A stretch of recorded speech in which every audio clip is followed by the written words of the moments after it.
We have Mike and myself, as you can hear us talking. Let's see, who is new in this room? Let's start with you guys. We've got a spotted whistler. Who is that? Can you say hi? Not yet? Okay. Chris, do you want to say hi? Oh, hi. How's it going? Do you want to introduce yourselves and what your interest is in spatial computing? Yeah, my brain is still bringing up. I'm just I'm something like a teacher and an artist, and have been pretty deeply immersed in thinking about 3D and computation for a couple of years now, and yeah, just figured I'd come say hey. That's great. What sort of art are you working on? Good question. I don't know how to Where I used would to we make find these. your work? Where would we be able to see your work? I have a website. My website is several years of old work, and I used to build these instruments, and I started a company that was going to grow celebrity meat, and I've helped people put their DNA on the Bitcoin blockchain, and I started all sorts of weird stuff. So hey, how's it going? Where's Trevor? Well, welcome. Oh, hey, Trevor. So, Dylan, Shah, do you want to say hi? I'm just going through the list. Anyone can just yell out if they want to say hi. What about Adam? I've seen your... Hi, Adam. Hi. Yeah, I'm really excited about this. This is actually my first multiplayer web VR experience. Excellent. Welcome. Yeah, I had no idea that this was, this level of sophistication. I'm really excited about this. How are you finding it so far? Does it feel out-of-body experience? Well, I mean, I've got a lot of familiarity with multiplayer. I produced a location-based experience last year called the Blue Deep Rescue, which is cool. Well, I mean, that's like a full-on PC VR experience with like 6 people in space together and full body tracking, and Wow. now I'm kind of going the other direction. I'm really excited about web VR on Oculus Quest, and specifically making multiplayer experiences. So this is like right in the wheelhouse of what I'm excited about. Great. Well, feel free to ask questions, and we'd love to, hear your thoughts as well. Certainly. Great. Thanks for being here. Okay, we've got Biz T Bomb. We're going to start in a few minutes, but let's spend another couple of minutes just saying hi to each other. Where's Biz? I see him or her over here. Okay. I wish we could shake hands better, but it's very hard on desktop. How do I move up a level, by the way? I think... maybe I'm messing this up by being in VR and 2D at the same time. Avi has had the same problem. Okay. Oh, okay, cool. I didn't solve it. He didn't solve it. What I did was I just recalibrated my lighthouses, and I thought that was the problem, but I don't know. That didn't solve it either, did it? Not really. Okay. We are in the early days. I can see everybody, and I can hear everyone, so perfect. Yeah. Okay, so maybe 2 more people. What about Vinny? I've seen you. Oh, Vinny, are you in the room? Or Alex, do you want to come? Alex is in the lobby now. Okay. All right, well, maybe we'll get started then. Is everybody ready? I'd love to introduce Timoni. I'm trying to find where you are. There you are. Lovely Timoni West, who is director of XR, did you say labs or? Labs, yep. At Unity Labs. Yeah. So it was different in your LinkedIn, so I'm not quite sure what you say publicly, but XR Labs at Uni, and Timoni gave a talk at GDC a few weeks ago around the idea of what is spatial design, how would we like it to be in our everyday life, and really thought about some use cases. And it's really, this time is just going to be an open discussion where you can ask questions and we can talk about what we'd like spatial computing to be. like in our everyday life, so we can hopefully build it to be that. And it can raise issues, it can raise opportunities, and don't be afraid to ask difficult questions. Don't be afraid to answer difficult questions. We all have our own expertise, so feel free to speak up. When you're not speaking, though, I'd like to ask you to go to mute. We often get background sounds, so it's just really helpful if you mute while you're not speaking. I'm Silke. I facilitate this group and get people together for the sake of, and Timoni said this best, trying to make spatial computing not suck for our future. But I will now want to ask Timoni, do you want to kick it off and start the conversation? Sure. So, Thanks. yeah, as Silke mentioned, I talked about this at GDC recently. There's a lot of, we've had, what, 3 hubs now, and we've talked over things like privacy. We've kind of got into the nitty gritty use cases around what could go wrong, what needs to be done. But I thought it would be fun to take a step back and think about what are our end goals and what do we really want to achieve. And it's easy to go dystopian. It's easy to even go protopian. But I want to dig into what are some use cases every day where you're like, man, I just wish I had the headset on right now and I could do this. And then we can work back from there to what do we need to build in order to achieve that future. So that, I think, is the theme of the day. I would prefer not to get too much into the bad actors side of the discussion, just because for anything cool that can be done, someone can fuck it up. But obviously that's a component of it. So does anyone have like a compelling use case they'd like to start with, or something they're noodling on? Otherwise, I'm happy to kick it off. Hi, Timoni. I do have a use case I would love to try, which is co-located multiplayer quest, or arena scale quest, which is co-located, but using WebVR tech if possible. Okay. Can you expand, like, get it a little bit more into like the user story? Or is is it for a game, or is it for an app, or is it just sort of? Yeah, I mean, obviously, I'm actually working on a couple of educational use cases, specifically showing nitrogen buildup in divers, and wanted to do a experience where people basically manage their nitrogen levels as they dive deep together. But it's kind of a team building, like buddy diving experience, and we want the 2 people to be in the same room together. Okay, cool. And I'll tell you right now, the challenge I'm having with this Go. is actually creating a world anchor for the 2 people to spatially be correctly positioned with each other. I mean, I could do multiplayer, no problem, but making it that like the person is where they're supposed to be is the challenge I'm trying to solve. Right. Yeah, definitely. Okay, cool.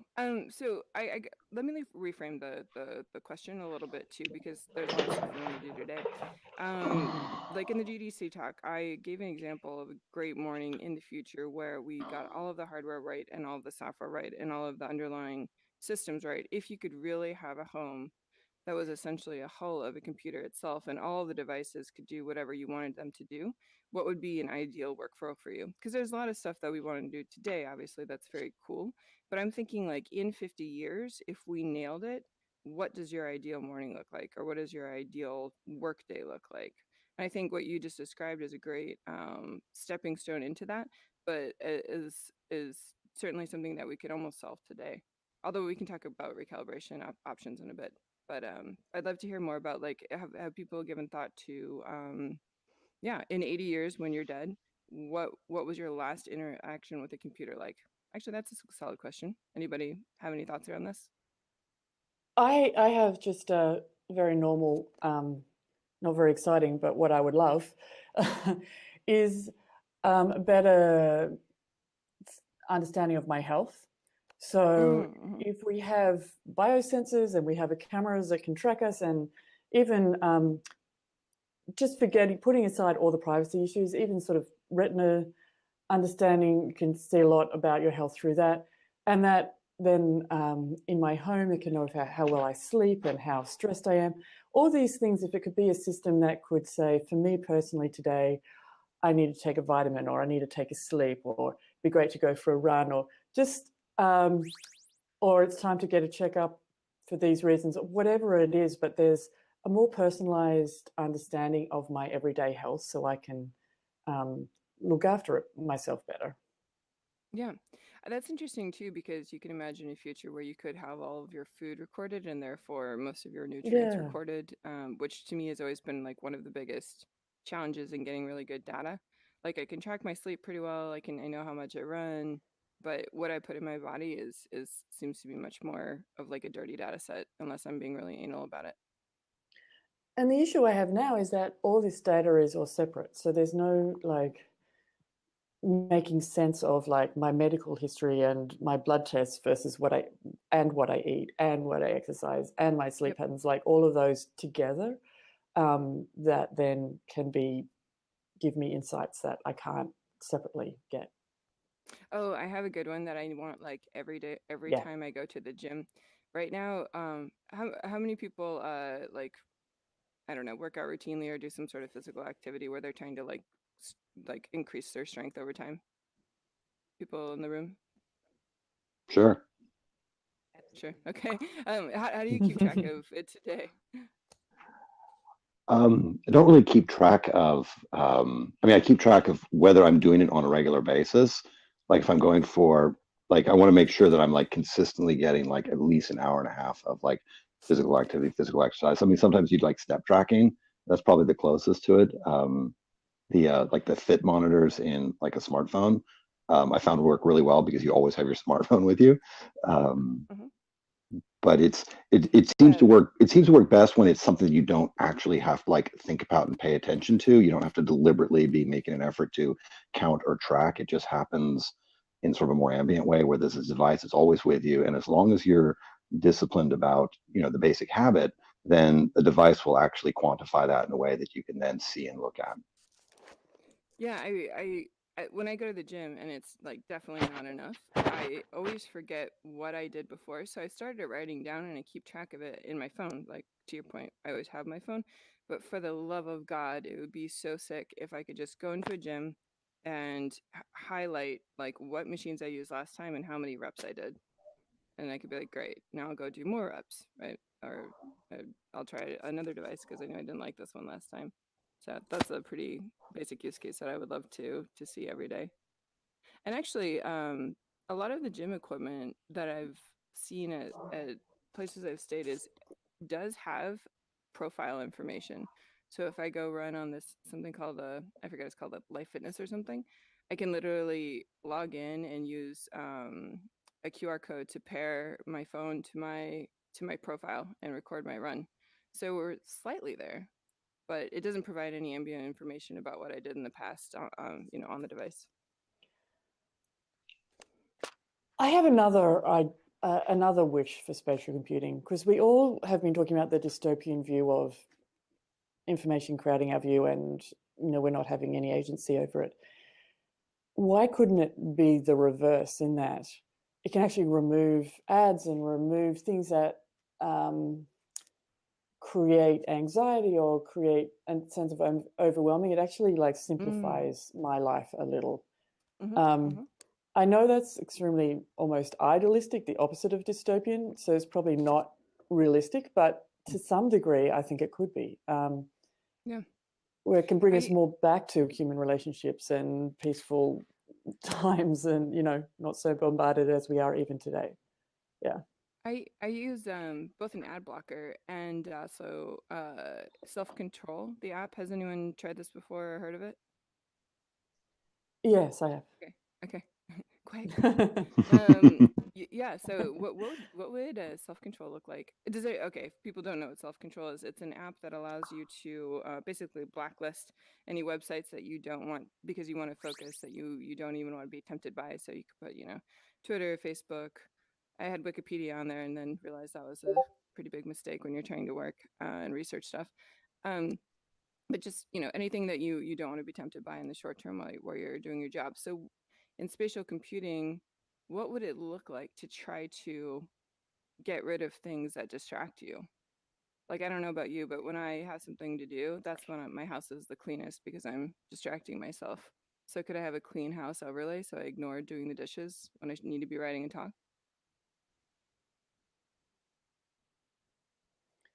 Shout out, everyone. I don't want to be the only one responding. How do you want your future to be? Well, I mean, I'll just toss out there that for spatial computing to really be a tool for us to enable us to have that kind of freedom, it has to first be not proprietary.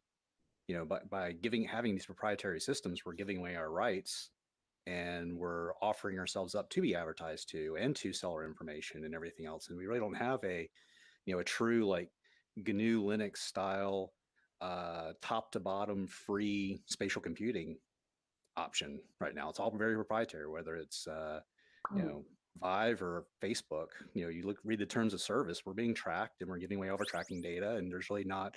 It was kind of like when the web was built. Web was built as a free system. It wasn't proprietary. It was Tim Berners-Lee gave that away, and then we saw the beautiful stuff that came from that, and we don't really have that in spatial computing yet.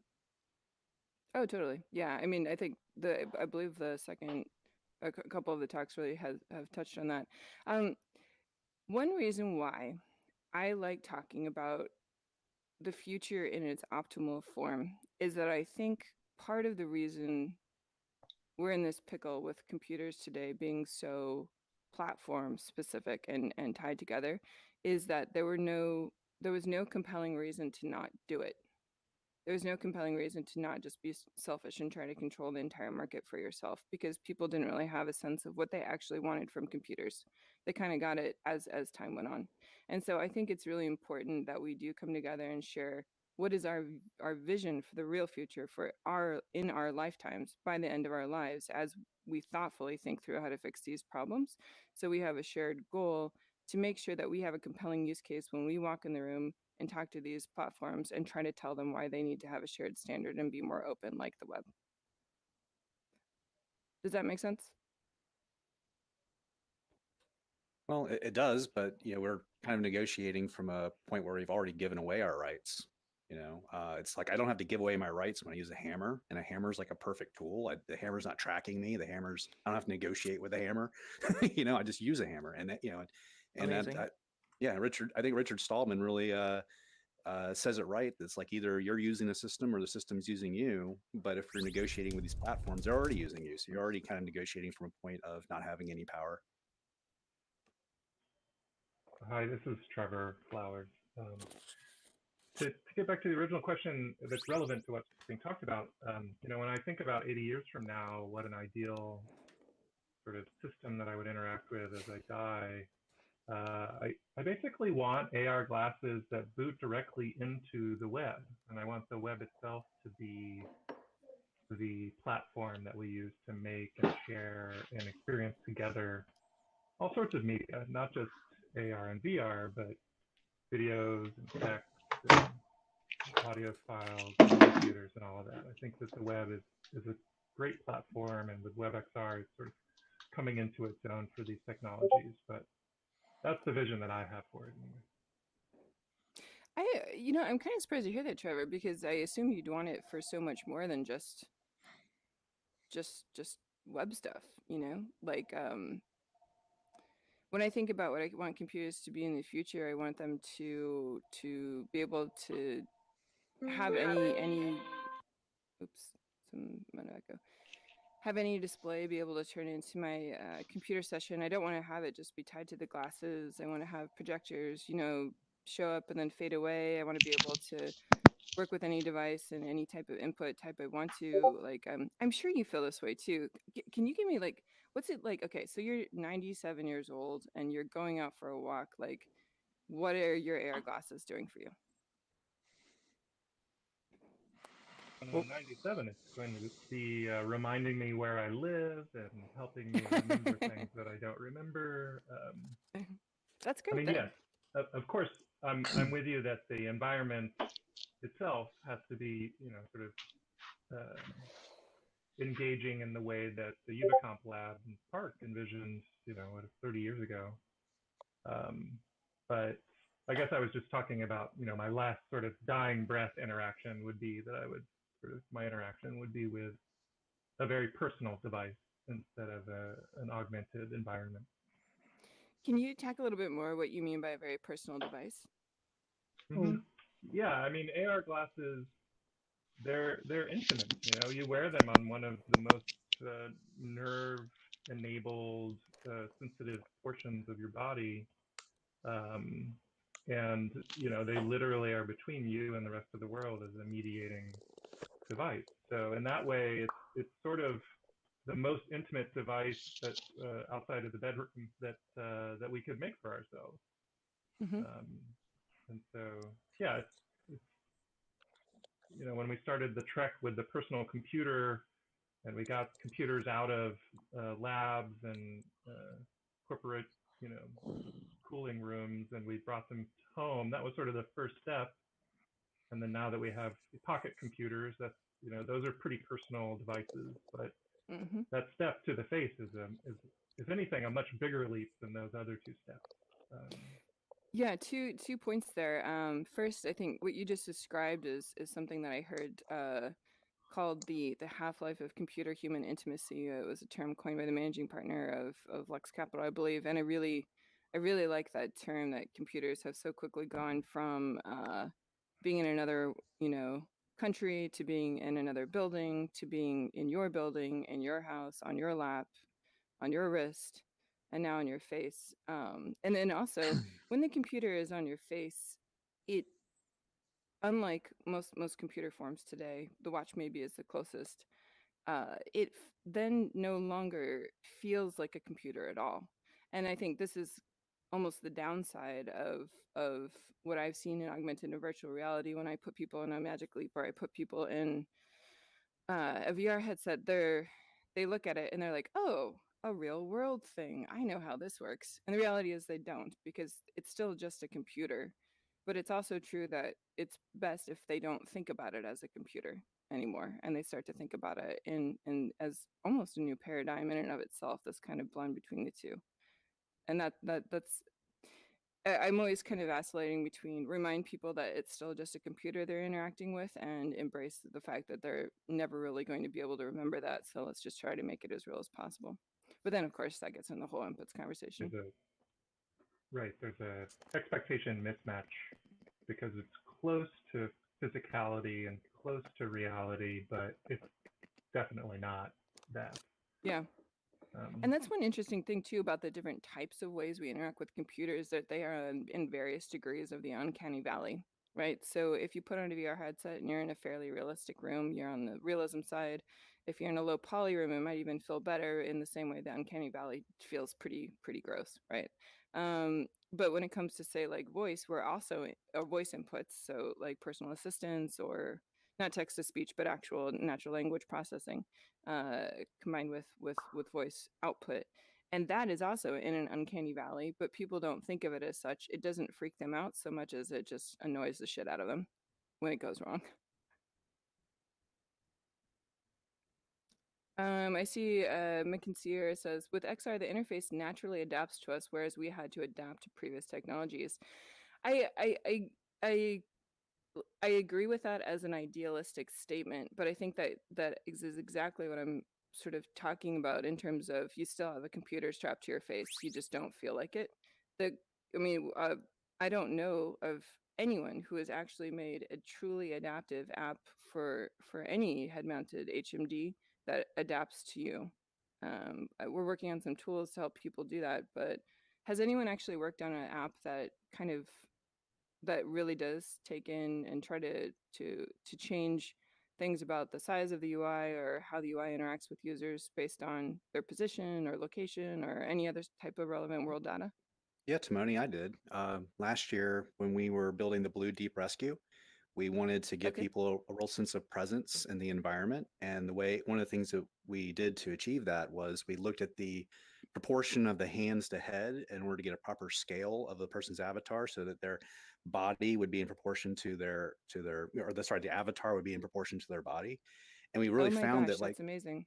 yeah, well, we found, like, the better we got, like, the hand body tracking to match the real world, the more sense of being there and presence the person had, and comfort the person had in the environment. That was really important to giving that, and as well as like giving people the ability to like choose like their gender and making sure that their body like looked like how they could identify with. That's fantastic. How did you just do an initial calibration stage, or did you do it kind of seamlessly behind the as the user was as it was kind of booting up? You just sort of made note and adjusted before scaling the avatar. Well, the users really don't realize they're doing it because we just have like an onboarding script that as they're entering into the environment, we just ask everybody to line up, and while they're lining up, we just take a quick survey of their heights of their HMDs in relationship to the ground and their hands, and it just quickly grabs a snapshot of that and scales it appropriately. That's awesome. Did users change HMDs at any point, and if so, could you adjust, or was it just like a one-time initial calibration? Oh, it was a one time, and we had kind of the additional benefit of this location-based experience. So we had all of our own proprietary hardware that we were using for that. Awesome. By the way, my screen is locked up, or not locked up, but it's not showing me who's talking. So who is talking? It's Adam. Adam Bruce. Adam Bruce. Cool. All right. Nice to meet you, Adam. We met before. Or have we met in real life before? Okay. Yes, we have. All right. There we go. Okay. Many years ago.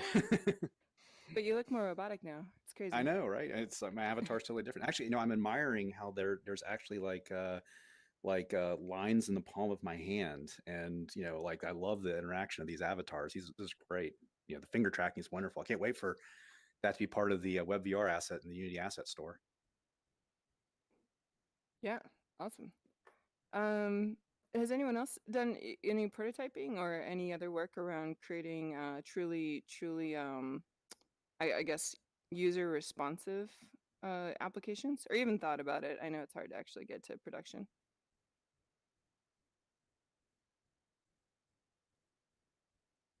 Nope.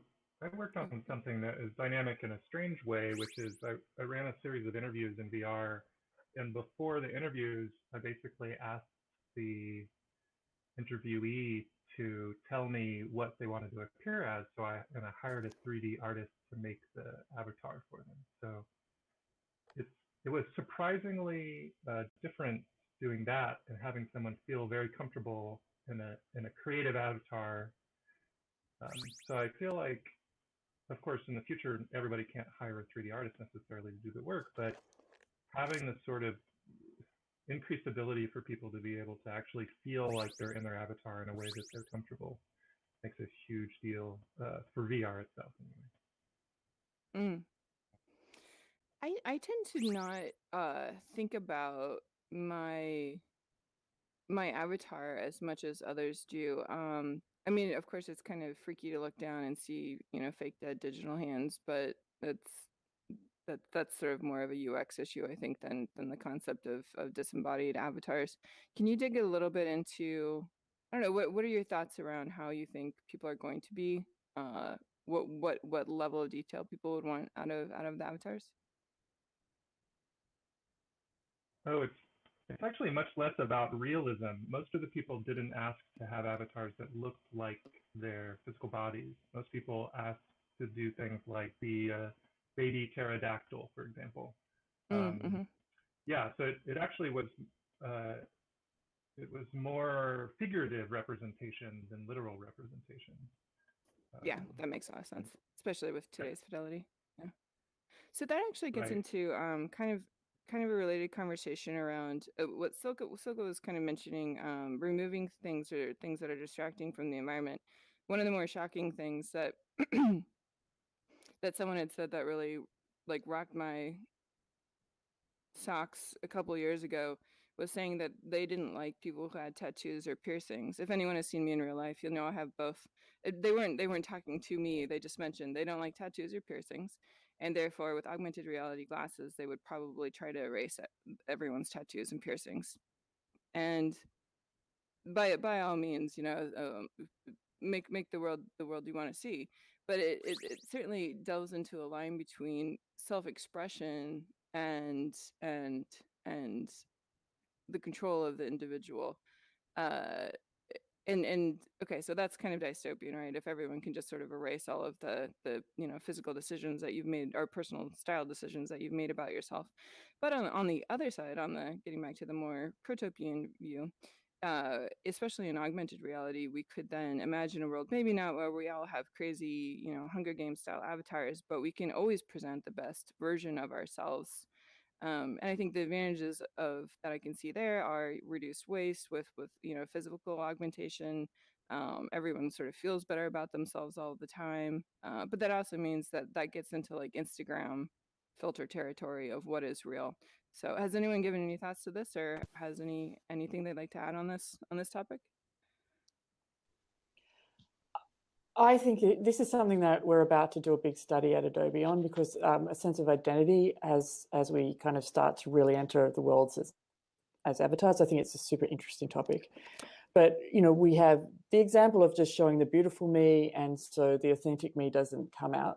But it can also be completely the opposite. Like, I am very creative and I love to change the way I look, like the way I dress every day. And if I can also show that more broadly and creatively, and share that enjoyment of just self-expression with other people who enjoy it in the way I do now in my real life with friends, I would get so much out of that. And I think that it creates like a new type of language. It's not,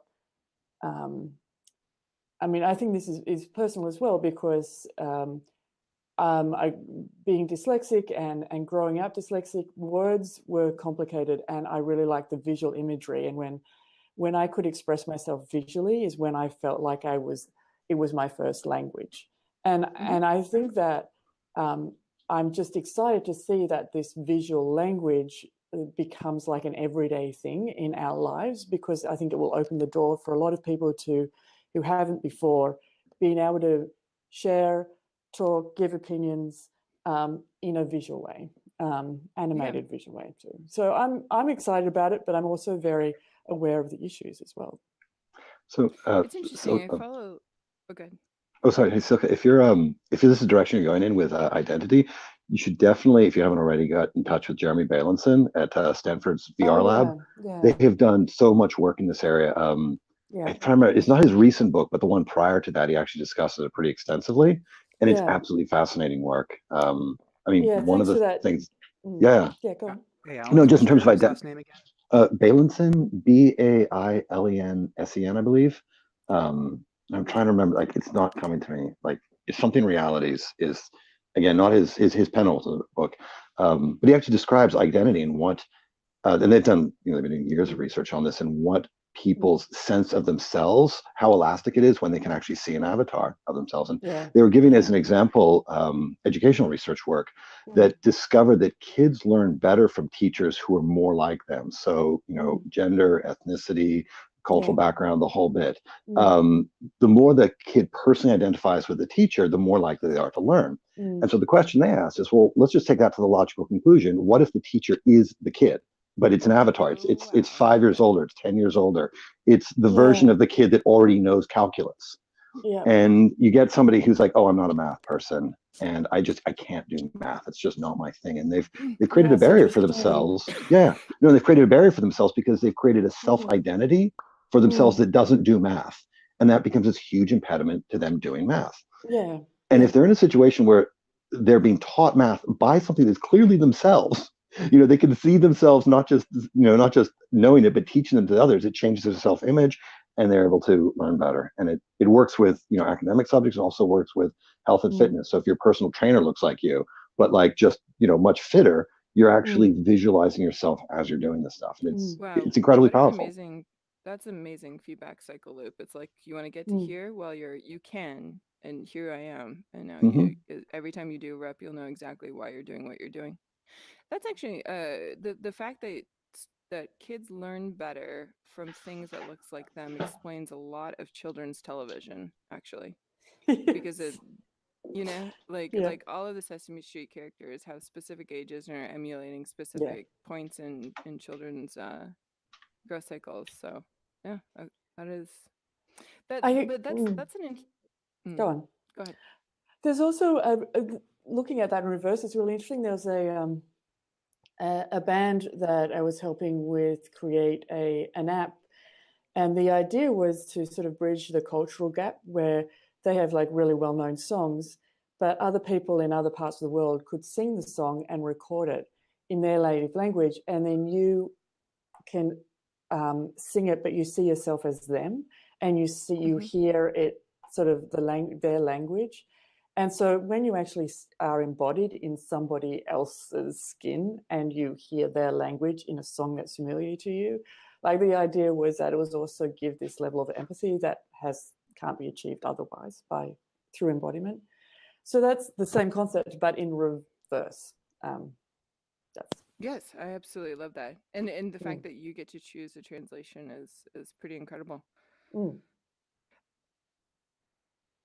Anyone else have thoughts around self-embodiment, or the kind of fine line between expressing yourself as a self that you want other people to see versus sort of embracing the reality of who you are?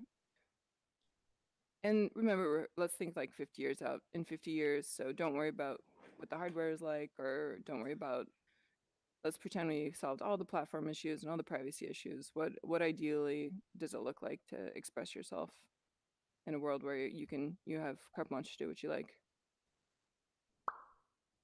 It's just going to vary a lot, right? Like it's, I mean, I'm all about, I think the speculating far into the future is what we all need to be doing. At the same time, I can see how, I don't know, just everything we're talking about, infinitely fractals into complexity, like, just how we'll come to even relate to this media. Like, well, I mean, we're talking about as though there's a real self or a fake self.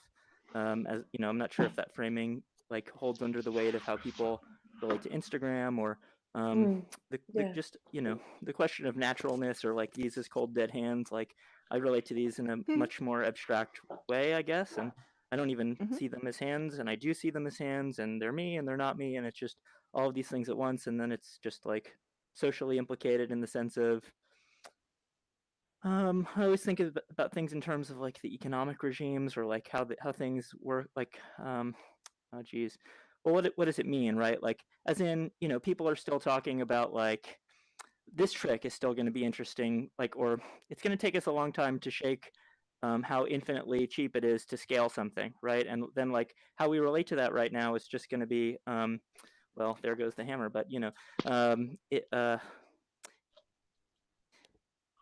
yeah, like people are gonna still be kind of wowed by the whiz bang of making a thing giant, or versus making things small. But when something is that cheap and fast, it's gonna change what it could mean or how we can relate to it. So I think, as in, like, I think how people will present themselves, it's kind of almost impossible to imagine or predict, because new kinds of culture are gonna grow atop the affordances of,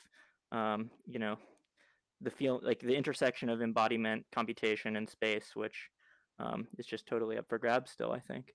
I don't know if that makes any sense. I love what you said earlier about that divide between the digital world and yeah, I think sense. I want to touch on that a second. I think you're absolutely right. Like if I post something on Instagram, it is absolutely a filtered view of my life. I'm not posting everything about every moment of my day, and I'm not usually showing any of the bad stuff, because that's not what Instagram is for. And yet I consider that certainly an element of myself.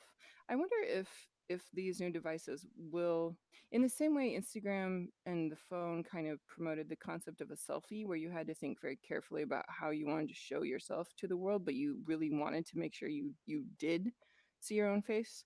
I wonder if with augmented reality headsets, we'll continue to think not very thoughtfully, but certainly very deliberately about how we show ourselves to other people. Let's take a second to read this. Hang on, sorry. Yeah, I know. Pause. Oh, Folks, you shared what it says. If you don't know your hardware is your identity, let's customize a knife for you. Oh man, Rebecca. Yeah, this is in part why I'm really starting to strongly advocate for having a digital identity that's not tied to any given platform. But that's an interesting idea.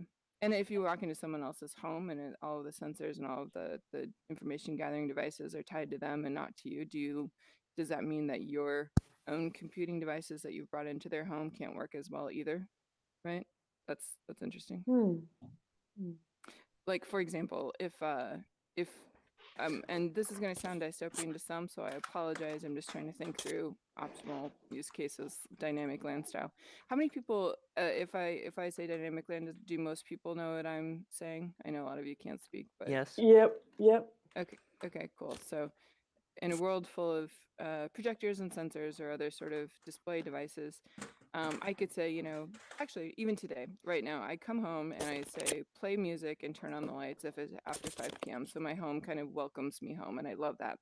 Now, if Silka walks into my house, as she does many times, it doesn't play her song, right? It's only ever going to play my song because now we're in my house, even though in her home, maybe she has the same thing set up. And that's what I mean by having, you know, personalized computer systems in the home that might not let you do what you wanted it to do because you're in someone else's home now.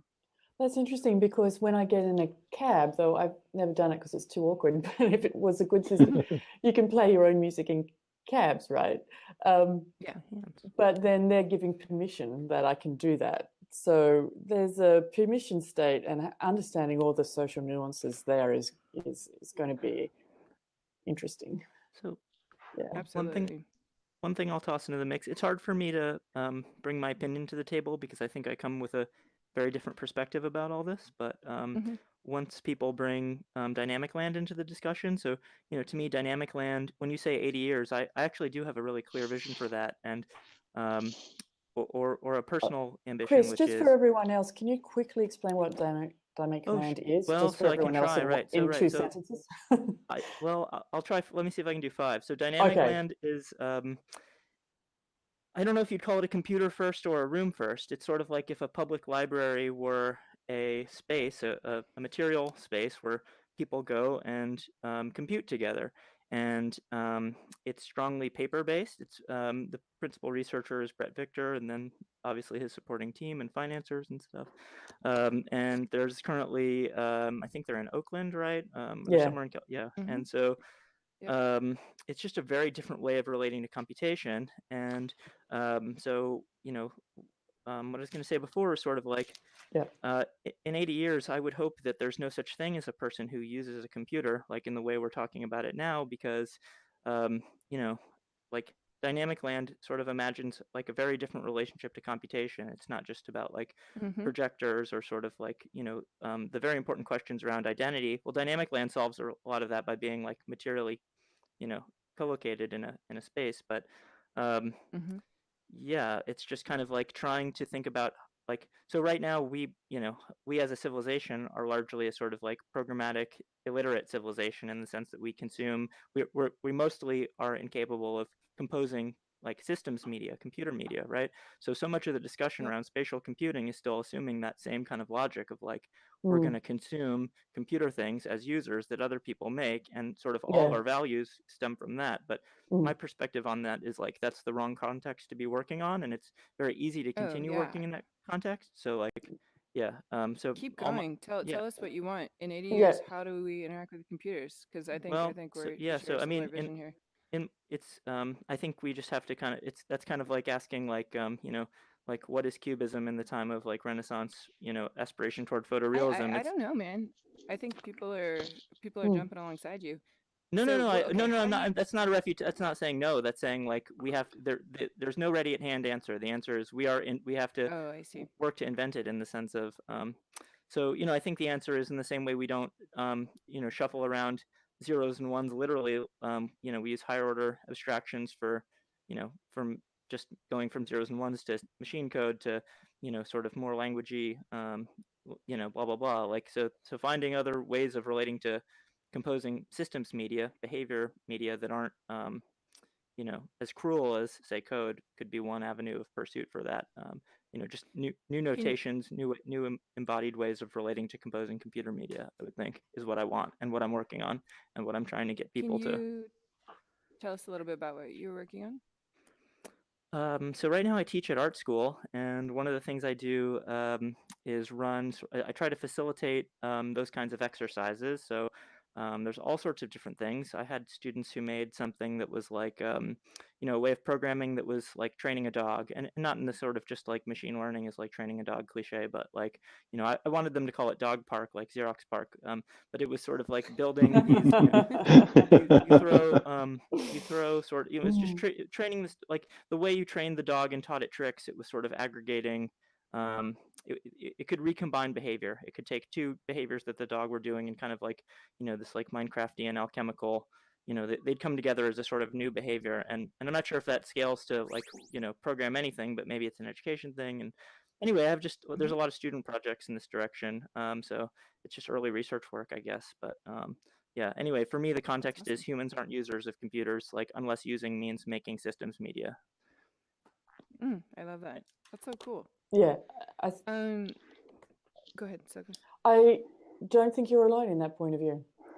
And if you were, I would really like to hear it anyway. I think we need different points of view. So that's an encouragement for anyone to speak up, even if you think it's not what is or even if it's half-developed thought. Please, this is a space to feel free to talk about these things. To go nuts. Go nuts. One thing I wanted to, we have about 15 minutes left, and Vinny had earlier mentioned that, he wanted, actually, Vinny, can you talk? You could actually just summarize what the statement that you had made earlier. If not, okay, it was about being able to connect with one's, it was about being able to connect with one's loved ones more effectively. One thing that I have been pondering a lot recently is that the current wave of computing devices is kind of socially flagged to be a little rude. Like if I look at my watch, even if I'm finding out information that's relevant to both of us, like you asked me what the weather is and I'm looking at my watch to see what the weather is, it in that moment feels dismissive because it's coded to be like, oh, I'm not paying attention to you anymore. I'm distracted and I'm looking at the time, even though if that's not the case. And if I look at my phone very often, even if I'm looking up something on Wikipedia that relates to a topic that we're discussing, it again looks dismissive, or it looks like I've opted out of the conversation. To me, one of the real amazing affordances that comes from multiplayer augmented reality is we have this ability to be working in the same digital space on the same digital thing at the same time. In virtual reality, we get it, but in augmented reality, we'll have that combination of being able to see, real people and in digital goods in space, so that there isn't that disruptive social element, or potentially could not be. And I think that's one aspect of feeling a closer connection. But I'd love to hear people's thoughts around whether or not, or how we could use this emerging technology to feel closer to our loved ones. I mean, dynamically, an example would be that if someone puts down a smiley face card, the entire space is transformed into playing "Don't Worry, Be Happy." And this means that if you were in another room, your computer is now, or your environment has now changed based on having someone who's in the other room who has still done something that affects you, and that hopefully in a good way, like a loved one sending you a card or a digital hug, or calling you on the phone, something like that. Anyway, does anyone have any thoughts around using technology to empower these types of stronger relationships? Or what would be different about augmented and virtual reality specifically? I really like the book by Amy Chase, or Amy Chase now runs the Calm technology idea. And from that, there was this really nice product that you had a little light that looked like a home, and you put it in your home and you put it in your loved one's home, and the light turned on when you came home, and the other person could see that you were now in your home. And it was just this really subtle way of going, I'm allowing you to see when I'm in my personal space, and you're letting me see when they're in your personal space. And though this is not at all about AR, it is about spatial design computing. And and it's spatial computing in a very primitive sense, but it is a way of subtly feeling connected to other people instead of being rude and saying, I'm here, my status, green light, it's kind of giving more of an emotional connection. And I really liked that subtle design. Oh, I love it. Yeah, that's interesting. Every day when my dad would come home on the farm back in Nebraska, you'd hear like him walking up the stairs, you'd hear the creaky door slam. So that's kind of a beautiful digital equivalent, right? Yeah, that's a great analogy. And can I just say something completely different, on a whole different track, but on the same topic? I gave a talk last week at a design conference, and I was co-presenting with the head of marketing at Adobe, and it made me really think about advertising. What are the success criteria, and why is it the way it has been for like so long, 30 years in advertising, where it's about clicks, eyes, unique visitors, really short-term criterias. To build relationships, it would be really nice to see that shift into thinking about other longer-term criteria that even customers would buy into, such as, the length of friendships. That you can see that for commercial profit as well as benefit for people, that it doesn't, and then the design of the app wouldn't, or the tool or whatever, would change accordingly to develop deeper relationships with each other. Or if we can start understanding somebody's emotion, can we have a success criterion about positive relationships, communication, rather than toxic ones, and advertisers get more credit for that? I'm just making it up as I'm talking now, but I'd like to see this shift in the way that we think about what is success in our social worlds. What is success in our social worlds? Yeah, is it length of? That is really interesting too, because is it length of the relationship or amount of trust or what comes out of that relationship? Yeah, those can all be different things at different times. Yeah. I think what you just described is the framing of the metric. It's like unique visitors and stuff are metrics that matter to Facebook, but not necessarily the users of Facebook. Exactly. Exactly. And, metrics that matter to you are length of the friendship and stuff. So it's just a shifting of perspective, what you're really talking about. Yes, but one that benefits the user. Well, that's interesting. Good, Steve, why you are tying fitness and health to success of their users as an example. Yeah, I think that's a great example as well. It seems like a lot of companies are doing that, that are self-interested. So either they want to save on insurance, or they are the insurance company, or are now trying to encourage people to be more healthful just so they can save some cash. But hey, whatever works, right? Exactly. That's a good analogy. I tend to be less interested in the using spatial computing to strengthen human connections. I think we're already pretty great at that. As opposed to what my personal interest is much more about streamlining human communication and thought connection. So we're using computers as these sort of not only augmented brains, but as augmentations to all types of communications, so that we can move more quickly and more effectively to better and cooler stuff and new improvements. Because it does seem like a lot of the challenges we face, or a lot of wasted cycles, or a lot of the stupid decisions people make, are largely based on a lack of information or a lack of awareness about the true implications of it. That's a little idealistic, but that tends to be what I'm most interested in. But it's true that a lot of getting shit done involves a lot of trust as well. So, any other thoughts around spatial computing for improving human communication, human relationships? Yeah, I'll toss one out. And it kind of relates to two quotes. The first quote is from Clay Shirky, which is, "It's not until technology becomes technologically boring that it becomes socially interesting." And then the second one, and I really wish I remember this guy's last name. His name was Andrew, just a random person I met in San Francisco. But we were talking about the effects of technology, and and I don't know why it didn't occur to me, earlier in my career. But he basically said you cannot really forecast the effects of technology until after it occurs. Like, for example, with YouTube, we could not foresee the whole YouTuber streamer revolution 20 years ago, because the whole concept of how the economics work and how it socially would work out was just beyond our perception, until the technology both came out and also became boring to the point where it was just a simple utility. So it's like the revolution, it's almost like these tools have to hit us. We have to synthesize them. We have to stop, being excited about the novelty of them, and then get into utility of them before we can really get the true value of them.